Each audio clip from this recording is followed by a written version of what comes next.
Good evening, everybody, and welcome. Welcome. It's great to have everybody back out.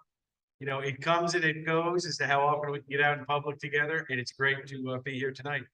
My name is Matt Radulski. I'm the president of Branford Historical Society, and as I was thinking about this presentation and driving home through Short Beach tonight, I looked out at the beautiful fog-shrouded waters and the rocky islets and all of that, and I thought, boy, I would have hated to be a sailor back in the 1500s and 1600s with no radar, nothing fancy like that. When I served in the Navy, we had all sorts of fancy things. But when you think about the Dutch fort, think about how people got there, how they got out of there, and all the different ships of different nations are out there vying for supremacy in Long Island Sound at the time. So that's the background historical context that I'm sure you're going to hear about from our speaker as well. And at this point, I will say, if you're not a member of the Branford Historical Society, do please join up. It's a nominal $20 annual membership for an individual. And it helps support the things we do, like bringing all of our public school third graders into Harrison House every single year now that we're past COVID, and telling them what life would have been like for them in 1724. Believe me, they are shocked when they find out that they would have maybe one set of clothes and it would probably be hand-me-downs. So enjoy the program. I'll conclude my remarks here and I'll introduce Sue Winkle, who is our program chair, who will introduce our speaker. Thank you all for being here tonight. Bye-bye.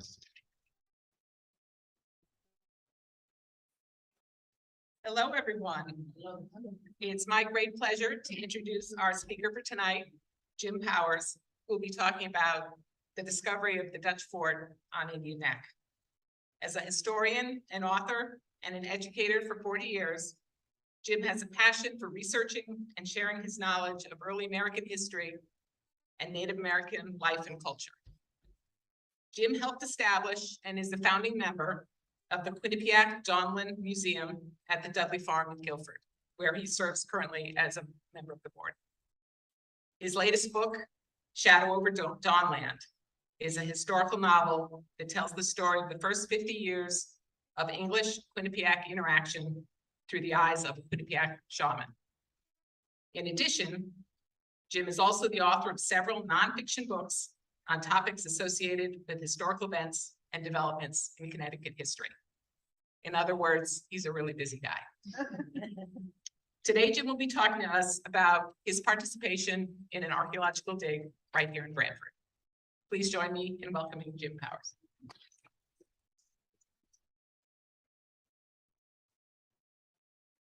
Well, such a nice introduction. I hope I don't disappoint you, but we'll see from there. One of the things about well, as a retired teacher, one of the things that I really enjoy about my retirement is being able to really dive into topics and issues that have always intrigued me from the historical point of view.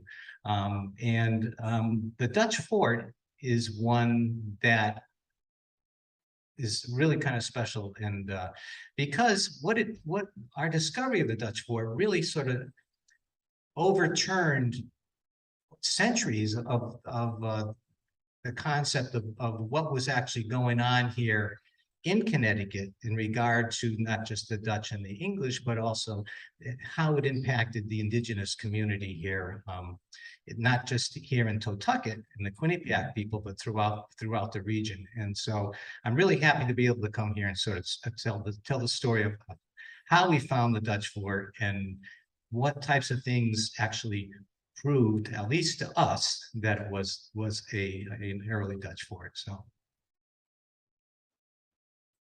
hopefully I'll push the right button. Oops. Back when we first started doing a presentation for this, the STIG was back in 1998, 99, and then we finished up with some auxiliary digging in 2000.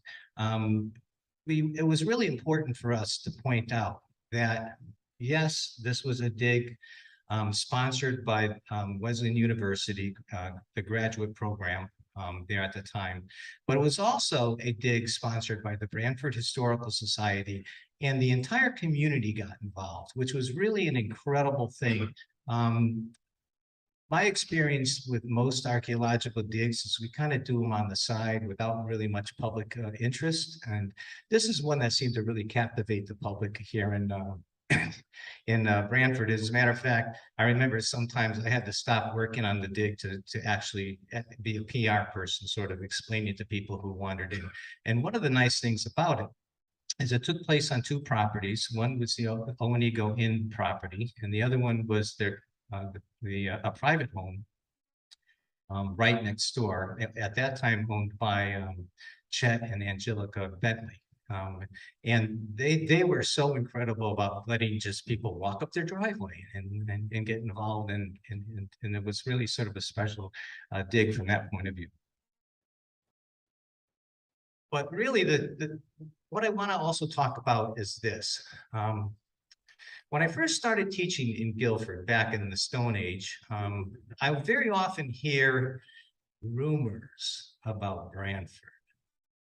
And of course, you know how Guilford and Branford students always have had sort of a rivalry thing going, and that's, you know, and that's healthy, I guess. But these rumors had to do with the fact that because Guilford's so proud of their history, you know, and their colonial homes and the Whitfield Museum and all that, they would always sort of mention on the sly, do you know that people in Branford think that the Dutch were there before the English? And, you know, no, that couldn't be possible, could it? And it was always one of those myths in the oral traditions that were passed down from year to year to year. And I'm sure some of you probably heard this story if you were a resident of Branford prior to when we did the dig. You probably heard this maybe growing up.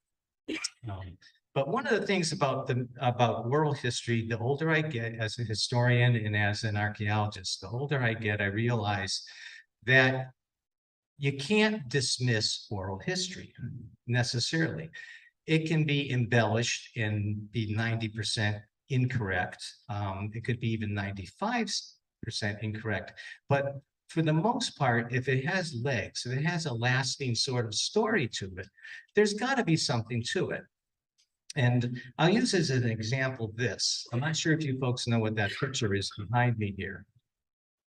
But that's an early picture of a Viking settlement in Newfoundland. For centuries, you know, based on the Icelandic sagas, you know, Eric the Red and all that, there were always these stories that the Vikings actually discovered America around, well, let's see, the year 1000, but there was never any proof until in the 1950s.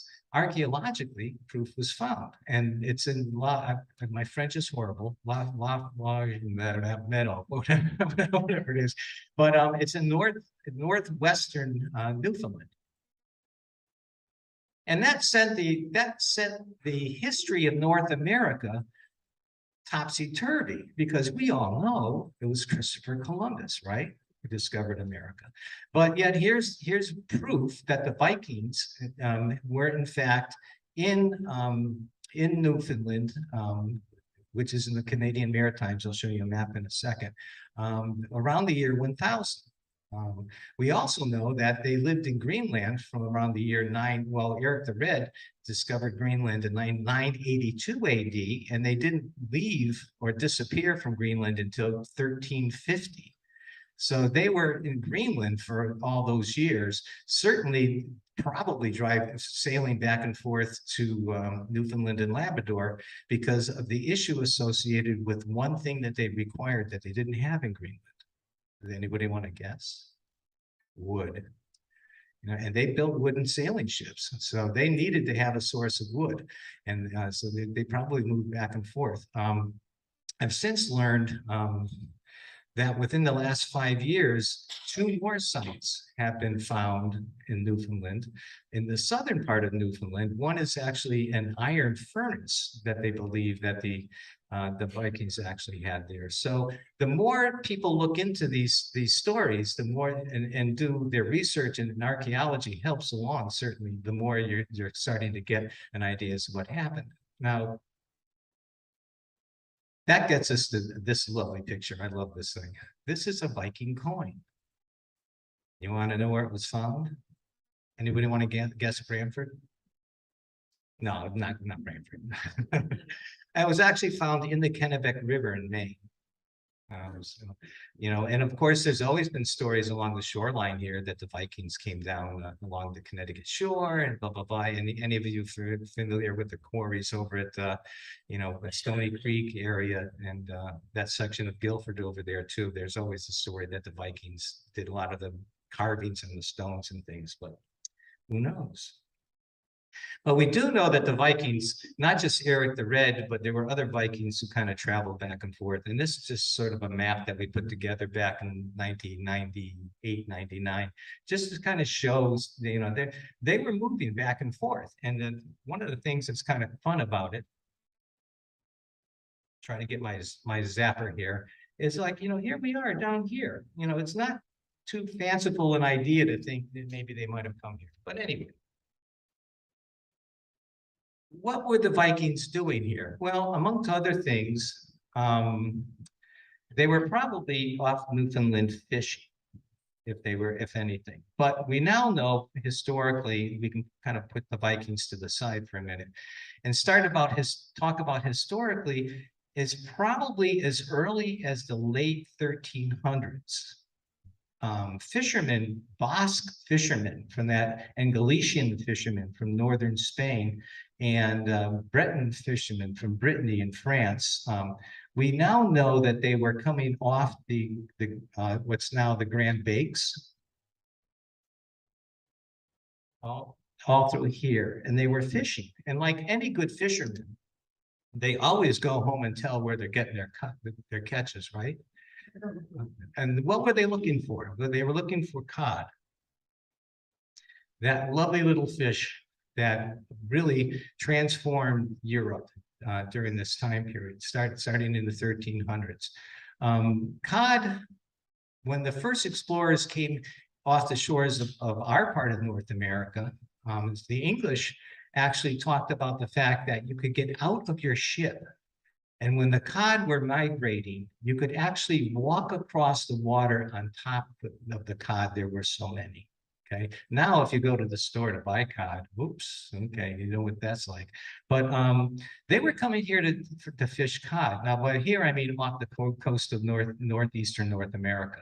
And the reason why is because cod was seen as a serious staple back in Europe: Ireland, England, Scotland, France, Germany, the Scandinavian countries, France, Spain, Portugal. And I love this picture because this is an artist's rendition of what would happen. Okay, because once you got over here and you you caught all that cod, you were going to put it on ice and sail all the way back to Europe, right? That wasn't going to happen.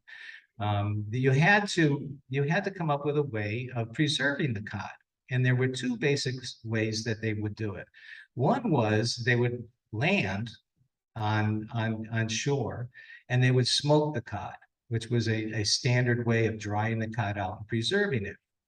Then they would pack it in barrels, and then those once the hold was full, they would sail back to wherever they came from in Europe, crossing the North Atlantic. And this image shows you, the smoke rising and the ship sort of anchored off of the shore. But the issue here is that they had to land. And when they landed along the shore, let's say of Newfoundland or Labrador or Nova Scotia or Maine, maybe even Cape Cod, they certainly interacted with the native people. There's no doubt about it. And as a matter of fact, there's a lot of historical record about issues associated with conflicts with the native people in Newfoundland with these fishermen. And here's an example of some dried cod. This is an example from the point of view of a Native American example or display of it. But you can see the size of the cod that they were probably catching. And, and after you smoked it and dried it, it was really, really hard. And, it's really, really solid. When you got back to Europe, once you sold the cod, the first thing that people would have to do if they wanted to eat it was to soak it to loosen it up, and it was fine. This is just a little sort of a fun little picture showing once again Newfoundland, but the thing was, the area where the earliest known European area here, where there's the remains of a Portuguese settlement dedicated to the fishery, is in that area off of St. Mary's, off the Grand Bay. And that, by the way, the Viking settlement is right up over here too, by the way. And this is an image of the archaeological dig associated with that, the discovery of the Portuguese settlement. I'm not sure the date anymore because I haven't checked into it for a while, but supposedly this dates to sometime around 1400 to 1420. Now, when you talk about the whole idea of Columbus and, you know, nobody knew about what was going on over here, well, you got a whole different story when you start to look at what was happening just in Newfoundland alone. The other thing, and the more efficient way of dealing with cod, was this: salt. And salt is the thing that really kind of revolutionized this fishery and made it possible for many more Europeans to start to come and fish off the shores of Eastern North America. The only problem was there was really only one area in Europe that produced enough salt to make this viable, to carry it across the ocean so that you could then salt the fish. And that was in Western France. And of course, that was great for the French fishermen. But if you were, you know, Basque, or you were Spanish, or you were English, or even Irish, it wasn't going to, you know, it wasn't going to happen. So starting around the time when the Spanish began to colonize and conquer the Caribbean region, that became a major salt producing area. And so what would happen is ships would sail down into the Caribbean, load up on salt, sail up the coast of North America, right, you know, all the way up to the fishery where they would then use the salt to dry the fish and preserve it so they could bring it back to Europe. The other thing they needed was this: they needed white oak. White oak was the wood of preference for making barrels. It's incredibly impervious to moisture. It's incredibly hard. And if you wanted to have a real barrel, the barrel had to be, and to preserve the fish, or really almost anything else, it had to be made out of white oak. This really got us thinking in regard to the Dutch fort. And I'll tell you a little bit more about that later. But white oak, up until, well, I don't know since climate change what's happening, but in the late 1990s, early 2000s, the northern range of white oak was a little north of Portland, Maine. After that, white oak simply sort of disappeared. You still had the other species of oak, red oak, etc. But the farther north you got, the more less deciduous trees you got in general, and the more conifers you had. So this meant that if you wanted to make barrels, it would be great if you could take them with you from Europe. The problem was Europe was in a drought of timber. They had the Europeans had pretty much eliminated their major source of timber during the earlier Middle Ages. And one of the things that blew them away when they started coming over here were simply the trees. And if you read early accounts, especially of the early Englishmen who came here, that's what they talked about, the immense trees. Over at the Dawnland Museum, we have a reproduction dugout canoe, native dugout canoe. It was actually made by a gentleman from Branford here, Peter DeRoss. And it's small. It's only about 12 feet long. But John Winthrop, John Jr., the first governor of Connecticut, and his writings recorded that on Long Island Sound, he saw a dugout canoe with 30 men in it. Can you imagine the size of that tree? And that's what these people coming over from Europe with a tree-deprived environment were saying, whoa, okay, we got some trees here. And of course, if they want to make barrels, they're going to go to where the white oaks are. And what they would do is they would produce the barrels in pieces like this and box or bundle them up and send them. These are actual barrel stays that were found during an archaeological dig in Newfoundland. And guess what kind of oak it is? White oak. This gets us to Branford. Now, we all know, we're all proud that each of our little towns has these wonderful little plaques someplace. And I think yours is right on the green, right? And it tells the story of the settlement of Branford, et cetera, and some of the major things that took place. Now, this was put up, I think, it says 1981. If you take the time to read it, it tells the story about New Haven County in 1638 purchasing this land from the native people. They got a lot of that information wrong, but that's okay. The fact that they sort of said it was important. They talk about the first iron works in Connecticut here in 1655, et cetera. But there's no mention really of the Dutch. And one reason why there's no mention of the Dutch is because, as you probably all know, the history is written by those who in the end prevail, okay? And as Dr. John Pfeiffer, who I was involved with this dig with, and I got more and more into the story, we started to realize that the accounts of the Dutch in Connecticut by the early English settlers were really sort of expunged, or I mean, they would mention them on occasion when they really had to, like, when they didn't want them cutting, guess what anymore? Timber anymore. But there really is hardly any account from the English side in terms of where the Dutch actually were. This is one of my favorite images, and I don't know if anybody knows what it is, but it's actually a map, and it's a map of Indian Neck.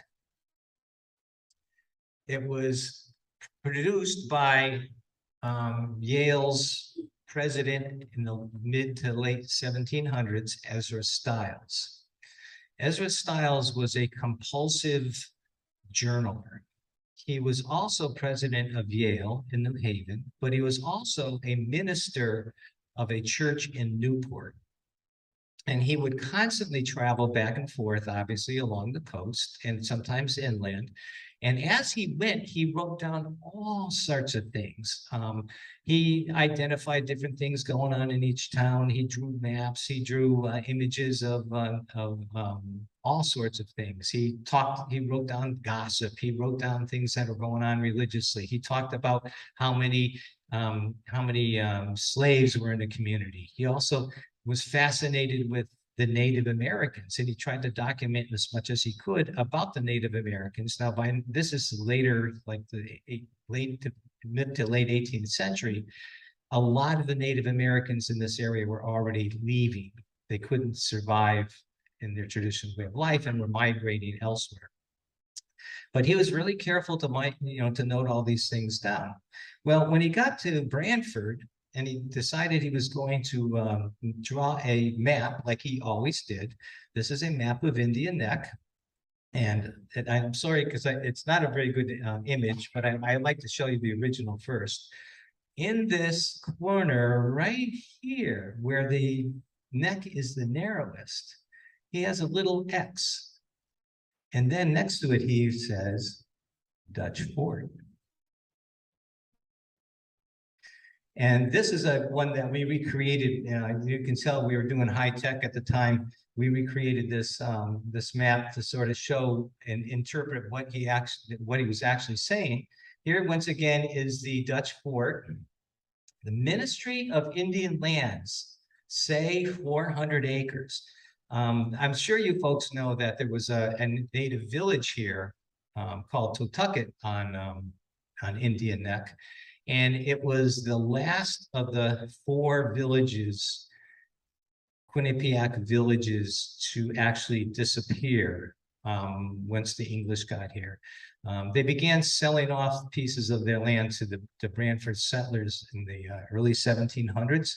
And by 1770, they were pretty much gone and had migrated to join other native people, either leaving the state or merging with others that were still here. But the fact that he wrote that down was really sort of significant. The other thing that was significant was this. Here is the residence of the Totucket tribe. The body of shells on the rocky shore left behind accounts for a most numerous population. This is the greatest body of shells that I've seen between New York and Cape Cod. So, and you can see here's where the shell bank is. What's with the shells? 2 things. Number one, shellfish was a staple and a major staple for Native people. And as their way of life became more and more interfered with by the spread of the English population, it became a major source of protein for them throughout the year. It was also the source of something that both the Dutch and the English wanted. There were small beads made out of whelk shells and quahog shells called wampum. And the Dutch, when they come here, figure out that native people living in the interior of New England and New York State want wampum. And the reason why they want wampum is these beads would be made into belts or strings that would then be woven in a way that would be symbolic not only of who that person was, but what their heritage was, their status in their community, and all that sort of thing. So the fact that there was a major shell midden here means that the native people of Totucket were producing a lot of wampum at the time when the Dutch arrived, but they were also consuming a lot of shellfish. So here's the story. This is an aerial view, as you can tell, of Indian Neck today.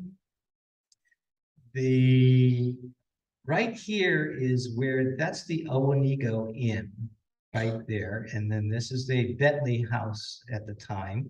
You can see, just like Ezra Stiles, it's on the thinnest part of the peninsula. And what happened is this: Dr. John Pfeiffer and I had been going back and forth for many years saying, gosh, wouldn't it be great to find that Dutch fort, you know? And it was always one of those projects that we kind of said, yeah, we'll get to that thing. Well, there was one of those weird February days when it was like sunny and 65 degrees. And he called me up and said, let's go find it. And I said, what? Let's go find the Dutch fort. Okay, there you go, I'll meet you. And so, you know, we came down to Branford here, and we made sure that we came during low tide. And you guys know why low tide, because with low tide, you can walk the shore. High tide, you can't because of private property. And so we were walking the shore. We kind of parked in a place illegally, if I remember correctly. And we were walking the shore, and we looked up right past the Owenigo Inn, and we were sort of stunned by what we saw from the shore. So we then got all excited, ran back, and we couldn't get into where the Owenigo was because it was locked. But we could sort of peer into way past where the tennis courts are. And we said, oh no, look at that, there's a raised embankment, blah, blah, blah. You got all excited. Well, that didn't turn out to be true. But we realized that the next home over had a nice long driveway, and being the bold archaeologists that we are, we said, hey, let's go see if they'll let us look around on their yard, right? And so we went up the driveway, and here's the weird thing. They had a flagpole with a Dutch flag flying. And we knocked on the door, and Chet Bentley answered, and Chet said, hi, what can I do for you fellas? And we just I don't think he could, I don't know how he understood us. We were so excited. But he said, we always heard, we've always heard that the Dutch fort was here somewhere. So we get a kick out of flying the flag. Plus my wife's family's part Dutch. So we just sort of fly it there. And we said, well, we're, archaeologists, blah, blah, blah. We think that your property might actually contain the possible remains of the Dutch fort. And we explained the whole thing, Ezra Stiles, et cetera, et cetera. And he said, well, let me talk to my wife. We'll think about this. And within a week, he got back to John and he said, if you want, you can take a look. Okay, now he didn't understand taking a look at archaeology because it was a little something, but so that's how it sort of happened. And this is just a little closer view. Once again, this is the Owenigo right here, and then this is all their property here. And then there's a hedge here, a great big hedge. Here's the Bentley property. And it turns out the fort was right here. That hedge actually bisected it. Now, for those of you who aren't too up on your Native Americans in the United States, in Connecticut in 1636, this is a quick primer. And it's not really all that accurate either, because even to this day, we really can't put together a truly accurate map. The only accuracy we have is based on what the English wrote down, which was very fluid and not always, very often contradictory. But anyway, what we're looking at here is the Quinnipiac River. So here's New Haven. So we're looking at an area right about here. Now you may see this name over here, Quirpy. This is the name that the Dutch gave the Quinnipiac. The Quirpy, because that was the language that they spoke. They actually called themselves the Lenape, which means the people, okay? The name Quinnipiac came about because when the English showed up in New Haven Harbor and said, hey, who are you guys? They said, we're the people of the Long Tidal River.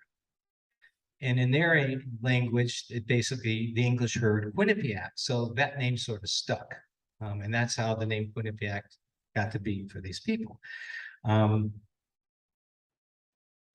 This is a really exciting map because of this. This is a Dutch map that was put together after the explorer Adrian Block came to the coast of Connecticut in 1614.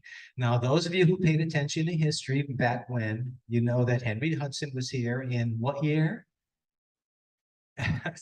I didn't expect it. It's okay.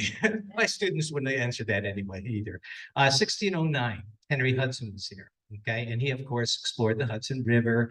He didn't go into Long Island Sound because that meant he would have had to go through Hell's Gate in the eastern end of Long Island Sound. So he didn't do that. He sailed along the South Shore on his way back to Europe. But when he got back to the Netherlands, the people in the Netherlands at that point were in a process of fighting for their freedom from the Spanish, but had also for many years by then, but they also were developing this incredible global trade network. Africa, India, what's now Indonesia, it's South America. And it was incredible what they were doing. And a group of merchants in Amsterdam in particular said, hey, based on what Hudson found out there, this might really mean something. So they started sending other people out here. And one of those people was Adrian Block, who actually ended up sailing here 4 times. His most famous one was in 1613-14, when he landed on Manhattan Island.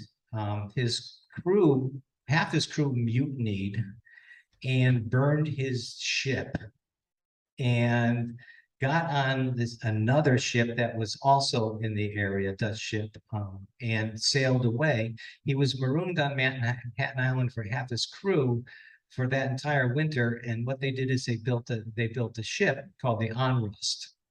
which turned out to be fortunate for us because it was smaller and a ship that was able to sail not only into Long Island Sound, but also up some of the estuaries and the rivers. He eventually sailed all the way up past Hartford to where Enfield is, in the Enfield Rapids, before he had to turn around. And if you want to see a reproduction of the onrust, it's at the Connecticut River Museum. It's pretty much a permanent display there until it gets icy, and then I think they sail it away to someplace else. But you'll get the sense of how small it was, but also how such an important ship that was here. And so, but what Block did, wherever he went, he documented not only who he ran into, the people he saw, what the people were like, how many people he seemed to see, but he also named them and he drew maps. Okay, and that was really sort of an important thing. And one of the things that he pointed out, and we have this wonderful little black arrow. And of course, you guys can see this little scribble here. Well, that little scribble says red dunes, rodunes in Dutch, or it translates to the word red dunes. So there was something there in 1614 that caught his attention enough that he would identify it. This is a postcard from the late 1800s. And on the left-hand side, you may see something. There's a bit of a dune. It's got a little bit of a reddish color to it, right? On the right-hand side there is what becomes the Onigo Inn.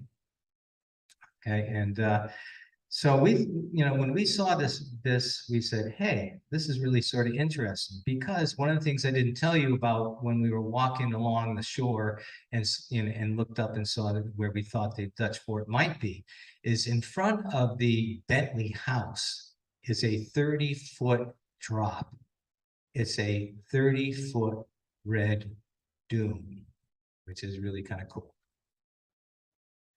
This is a shot later on in the late 1800s, once again, of the Onigo Inn and the flag, and you can see how the height above the shore there, and it's still like that. This is just a little sort of surveyor, the town plat map that shows you, once again, here's the Onigo, here's the Bentley house, and this little garage. And the reason why I'm showing you this is because the fort turns out to be just in this general area here.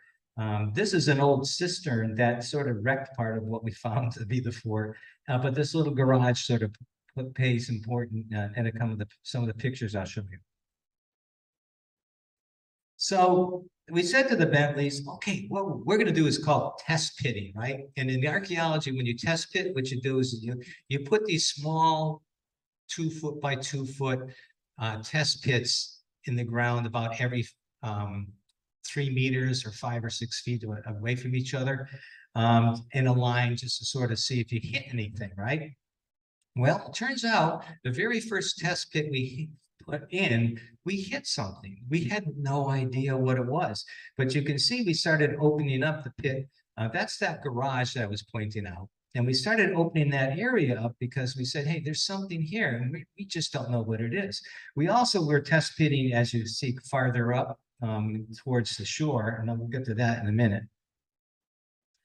Well, this is what we ended up finding once we did the test pit. We were absolutely baffled. John and I have done prehistoric and historic archaeology for years by then. We were pretty good at knowing what we were looking at and what we were looking for. We were absolutely stymied by this. We could not figure out what this is. The more we opened it up, it appeared that it was octagonal in shape, and it just didn't seem to make any sense. It had that white substance in the middle of it. You could see as we dug down around it. The weird thing about it is, as we dug around it, we found no artifacts whatsoever. So we were really sort of surprised by that. But at the same time, we weren't, because in most early 17th century sites, even home sites. There are very, very few archaeological items that you'll find because they lived an incredibly organic life. You might find a little pottery, maybe a nail if you're lucky, but really in bones, maybe. That's pretty much it. Well, as we continue to dig, let's see, whoops, I'm gonna go back to this. So we continued to dig and explore this. We took a sample of that white substance that you see. Now, it's a white chalky substance.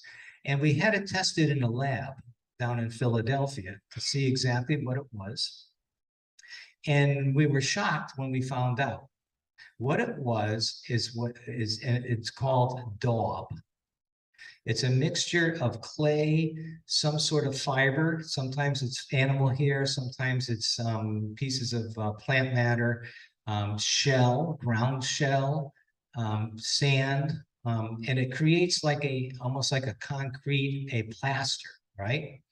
And Europeans at this time, because they had so little wood, would build, especially the peasants, and even the more wealthy people would build walls that were built out of a timber frame, and between the two timbers, upright timbers, they would weave sticks, which were called wattle, almost like it's like a basket like look to it, right? And then they would take this daub when it was wet and plaster it over it. So at the end, you'd have this nice, solid white wall. And I've only seen daub in one place here in Connecticut, and that's in a house in Guilford that was built in 1642. There's a little piece of it still up in the attic, which is really kind of cool. So when we found out that this was daub, this meant, hey, this is European. This means Europeans built this thing. And as we dug down into a part of it and went down through it, we found in archaeology, wood really doesn't survive very long in the dirt, but you can tell by what you find that it's like a shadow of where the dirt was. The color of the dirt is different. And what we found underneath the daub was basically what was once a wooden sill. So this meant that the Europeans had built this strange sort of shaped building. We weren't sure what it was for. We were reluctant at first to dig into it simply because we were so shocked by what it was, or surprised, I should say. We did a lot of research around it. There we are working hard. And of course, the person on the right there, that's our favorite archaeological position. Any archaeological dig, you're going to see at least one person butt up. That's the way that goes. So there's me, yours truly, if you can identify me, but I'll move quickly. We started to investigate, and we started to find out that the English military, at one point, when they invaded Puerto Rico and were going to take it over from the Spanish, you know how the Europeans were fighting over all these islands, right? And we found this map of the English fortification that they built in Puerto Rico. And then on the far right side here, we found these circular sort of things. And it just so happened that the people, John White, who was one of the founders of the Raleigh colony in Virginia, was with them, and he wrote an account of this fort. And one of the things he talked about was they were building these round structures. We thought they were tents, but he seemed to indicate that they were a little more substantial. So we said, okay, maybe that's what it is. And the English and Dutch are familiar with each other. They do the same sort of thing. And as we did more research, we found that the Dutch in New Netherlands up and down the Hudson River occasionally would also build structures that were octagon in shape. So we started to think, okay, this is helping us out a lot. This map is really also sort of an exciting one, simply because, and I'm going to get into a closer view of it. This map came from an atlas, a sea atlas that was put together by an Italian engraver based on the sea charts of an English privateer. His name was Sir Robert Dudley. No relation to Dudley. That's okay. We still love him anyway. And he sailed all around the New World, Caribbean, South America, North America, he even went as far as India, Africa, and he amassed all these charts of where he went. He gave these charts to this Italian engraver. It took the Italian engraver making copper plates 15 years to actually make all these maps so that they could be published. And the thing was, it was published in 1645. If you subtract 13 years from 1645, you get the year 1632-ish, 1633. Anybody know when the English first came to Connecticut? Well, New Haven, 1638. Okay, Saybrook Fort, 1635. Weathersfield is 1634-ish. Windsor, 1633-ish. So this is actually predates really the arrival of the English here. But oh, I forgot I have this little explanation here. But the thing that's really cool about this is a sort of a blown up version, is that he identifies all these different sort of spots. Here's Manhattan, for example. And on Manhattan, there's this little item here, which on his maps, this little thing here, that indicates a fort. Okay, on all his maps, no matter where they are. And then you have Long Island Sound here. He's identifying some of the native people. He's trying to say Quinnipiac or whatever, Quirpies, whatever it is. But all of a sudden you get over to here too, and it's identified once again as Red Dunes. Okay, and guess what's there? One of those little fort signatures. Okay. And then he draws this very curious sort of dotted thing around here. And I'm so happy your president mentioned how precarious it must have been to sail this part of Long Island Sound, because between all the small islands, the shoals, and all the rocks that are under the water, an incredibly dangerous place to sail. How did Robert Dudley know this? Well, Robert Dudley was a privateer. A privateer was somebody who your government gave you a license to pirate other countries' ships. Okay. And obviously, he was familiar with this area enough to know not only where the Dutch fort was, but also how dangerous it was to go into the Branford, mouth of the Branford River there by indicating what he did there.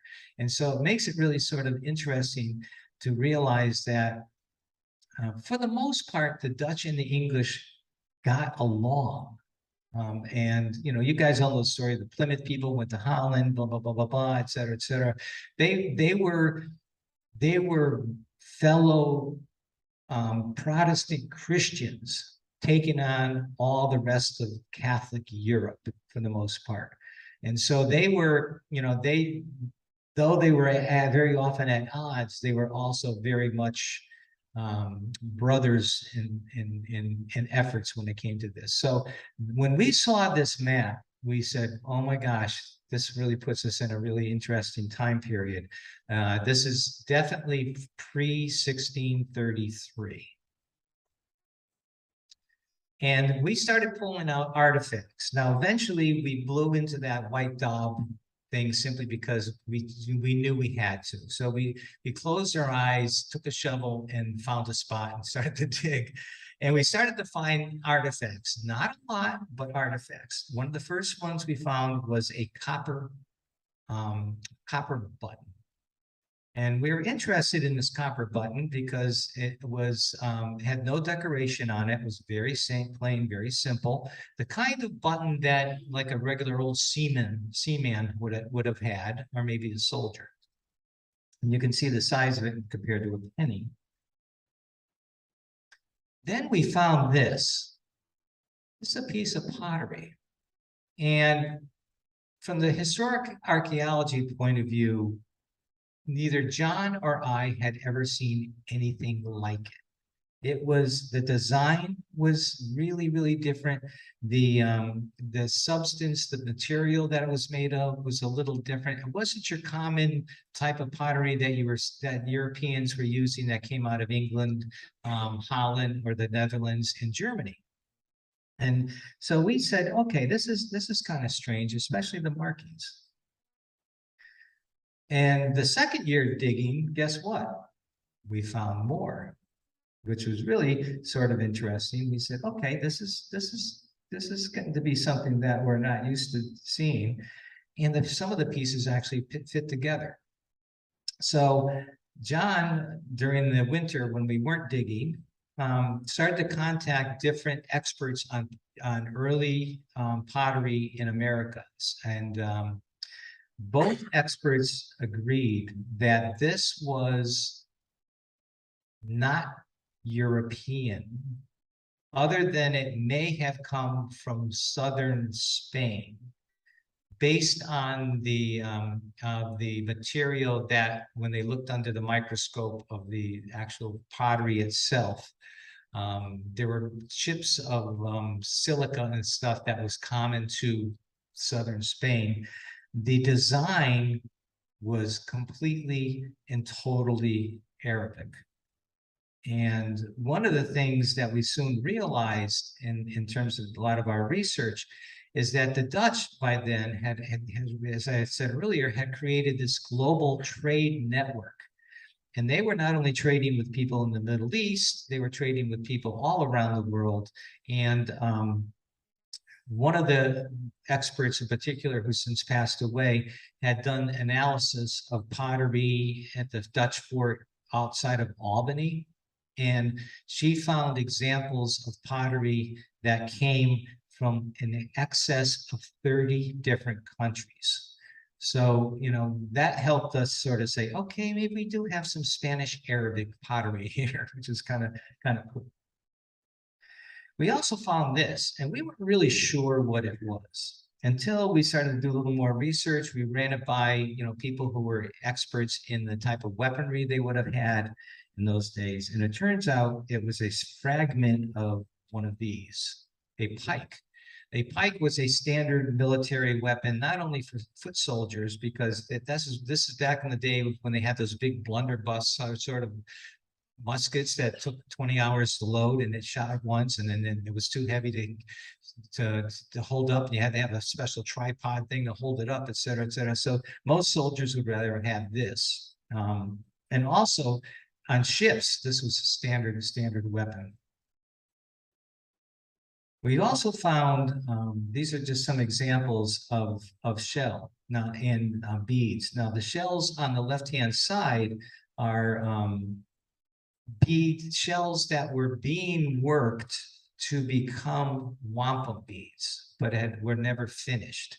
The one on the left-hand side is from the column or carmella of a whelk shell, and the one on the right side is a piece from a quahog shell.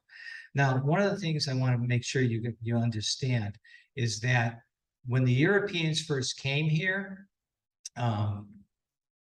they would find oysters that were 2 feet long, okay? Whelk shells that were well over 1 foot to 2 feet, clam shells that were, anywhere from 1 foot or more. So they were working with shells that we can't even imagine seeing anymore when it came to making these wampum beads. The other beads on the other side are really interesting because the one in the center is a copper bead. So that means obviously that's European. And then the 4 other ones are glass beads, black glass beads. And we brought these over to Kevin McBride over at that point, he's from Yukon, but at that point he was director of archaeology at the Pequot Museum. And he immediately identified him. He looked at him within 10 seconds and said, oh yeah, those are Dutch trade beads. So that was really kind of cool then. Because in the beginning, he was one of the skeptics about what we found, which is the way archaeologists fly anyway. They doubt everything anyone else ever finds. And this is just an example, just to kind of show you, the purple as opposed to the white. We did find pipe stems, but not the actual pipe barrels themselves. But it's actually better to find the pipe stems because based on the thickness of the hole that goes through the stem, you can actually date them. And the pipe stems that we found were pre-1620. So that was also kind of a cool diagnostic thing. And this is just kind of showing you, okay, as we kept going, digging in the next year, this is obviously where that building was. We continued to put test pits in, trying to look for, okay, if this is a fort, we got to find the wall somewhere, right? And so we kept looking and looking and looking. And finally here, we came through what was a cross section of a ditch, which was very indicative of the possibility of a fort. That's on the Bentley side over here. We then went over onto the Owenigo side, and we found the same exact thing here and here and here. And this is the old cistern that was found. And we also found large post molds here. Now, post mold is once again, a shadow of a wooden post that's since rotted away, but it leaves a dirt stain that's different than the surrounding dirt. So you know that that's where a post was put. And here we are once again, digging and digging and digging. The second summer, 1999, was one sort of like this past one, incredibly dry and incredibly hot. And the beginning of that summer, we started off with a crew of 30 people. Within 2 weeks, guess what? we were down to about 6 or 7, but it was great. And you can see the guy on the far left there just passed out. But you can see me still working because I knew the picture was being taken. This is an example of those post holes that I was talking about. And at first we were kind of curious about exactly what they represented because they were much more massive than you would have, say, if they were for a building or a house or a storage building. And the more we dug, the more we started to realize, well, they formed a certain pattern. And then we also found the remains of what was obviously a trench. And now in this picture, I can walk you through a little bit. See the darker stain that you see here? This is what we call fill. So what had happened was this trench was dug, the dirt was thrown up here. And then later on, once the fort was abandoned and the property changed, the dirt was thrown back in. So you can see the difference in terms of color. And I'll explain why this types of trenches like this were important. This is even a better example, so you can really see a good example of the difference in terms of the stratigraphy and the darkness of that of the fill that had once represented the trench. This is standard National Geographic interpretation of what a fort at this time period would have looked like. And we thought this was a great example to show you. The only difference was this. For us, what would have happened is they would have dug a trench in front of this wall, thrown the dirt up, built a wooden wall, and then the person would stand on top of that. Okay, and be able to shoot down or shoot out around it. And the whole idea of having a trench in front of your wall is because if somebody's going to attack you and try to climb up the wall, all of a sudden, oops, they're down lower, and it makes a big difference. And it's much easier to defend yourself if you're higher than who's ever attacking you. And this seems to be a standard Dutch and European thing in the New World in general. We also found what appeared to be, no, I'm convinced actually, I can't really say appeared to be, an abutment or where the walls seemed to come together. There was what we now call a bastion. It was a squared area that had those big post molds in it. And it most likely was raised and held the cannon, and it would face directly at the water. And the thing that would have been interesting is anybody sailing and trying to get through all those tricky sort of rocks and things out there in the islands would face this cannon, and boom, there you go. Okay, and this was literally about 15 feet from the edge of the property, overlooking the ocean, the water. So as we continue to open it up, this is sort of what it looked like, you know, sort of like the Sahara Desert in a way, but the bastion is actually, turns out to be right here. This is after we had sort of excavated it just to make sure. Here's some of those post molds still too. Here's a cross section of section that we thought was the wall. On the other side, this is that big hedge. On the other side is the Onigo, where we found some really, really good examples of the trench that would have formed the wall here. So what the basic shape of this was, it was sort of like a triangle facing the water with the walls going off at an angle. Sort of like this. This is a artist's rendition of down at Jamestown. And though ours wouldn't have looked like this, it was probably about the same size and roughly the same shape, which means, okay, so why didn't we find more over here? Well, here's the property line with the bushes running right through here. Here's our building would have been there. We found this part of the wall here. The problem over this area when we were digging was the fact that it had been completely disturbed by the construction of the Bentley's house, because I guess in the 1940s, the original house there burned down. And the Bentley's house was constructed, and at the time when the house was constructed, you know, they moved a lot of dirt around and obviously obliterated what was still part of the wall there. And this just goes to show you, this is the section of the bastion before we got into it a little bit more, but you can see the post molds.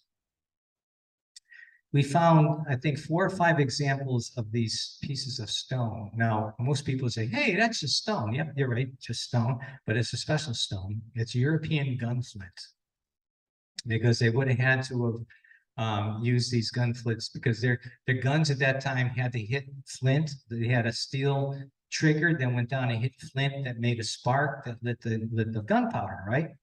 And we had these dated, and you want to know where they came from? One came from Belgium, another one came from the Netherlands, and another one came from Northern Germany. So that was pretty kind of cool. And then we found examples of lead shot. These are just the cannon, the musket balls. And then we actually didn't find this, which made us sad. But one of the people who came to kind of cheer us on said, you know what I got?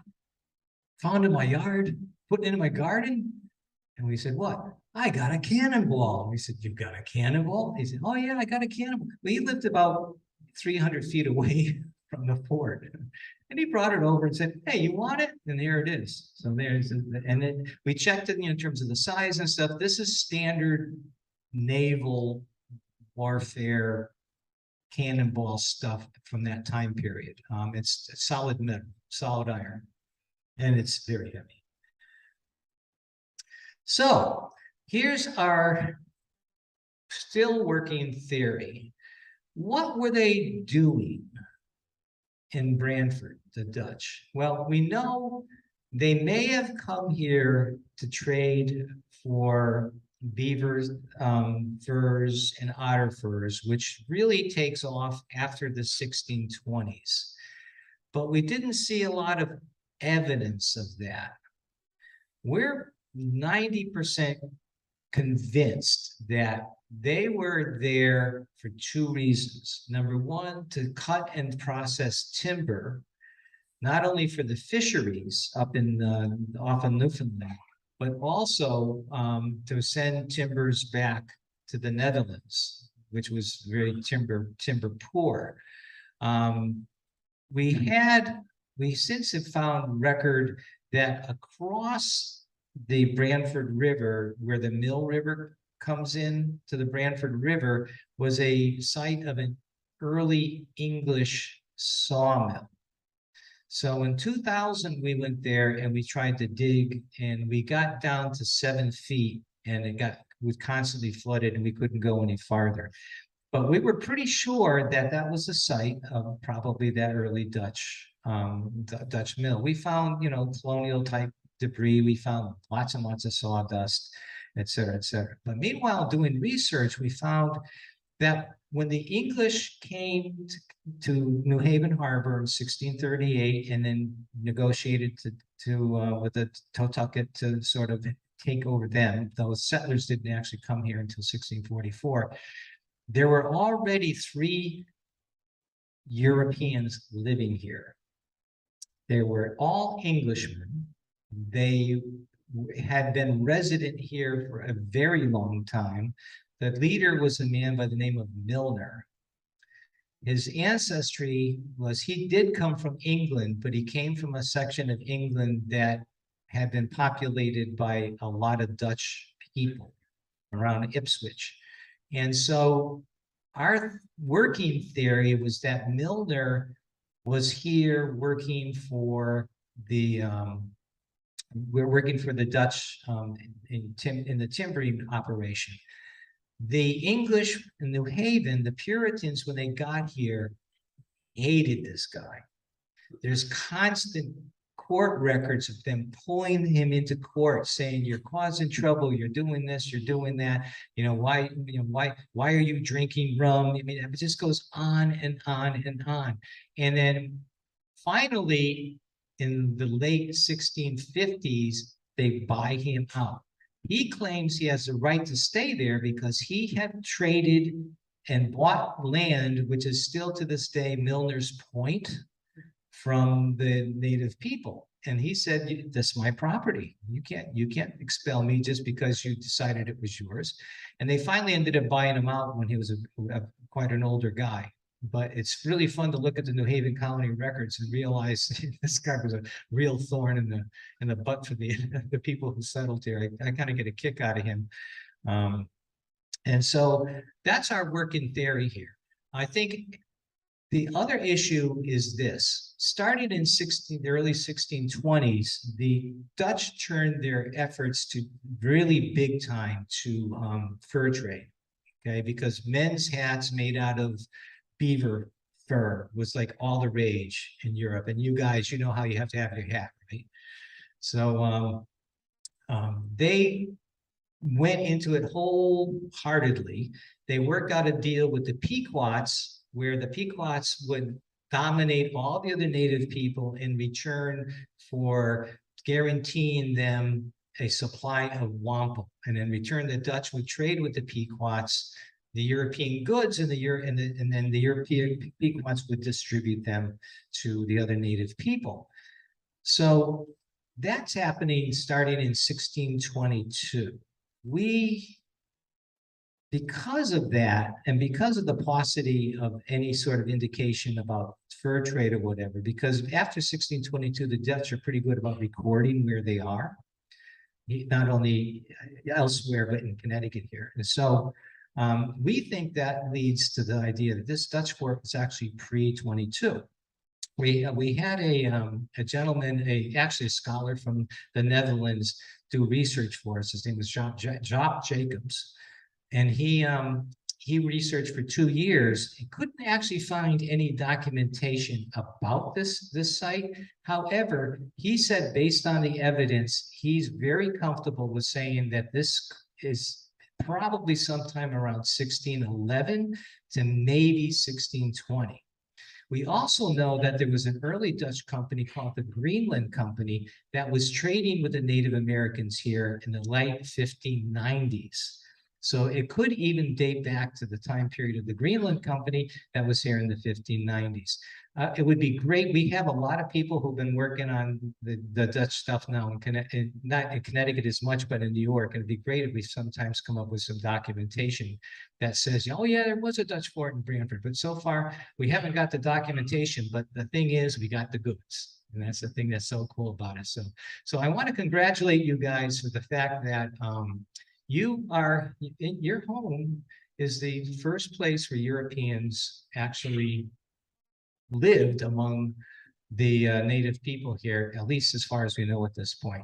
And for us at the Dawnland Museum over at the Dudley Farm, it's really an important thing because we know then that the relationship between the indigenous people, the Quinnipiac, and the Europeans is different than it is with the English and the other people, simply because they lived alongside the Dutch early on. And that plays into a lot of our interpretation about what happens to the Quinnipiac later on. So thank you very much.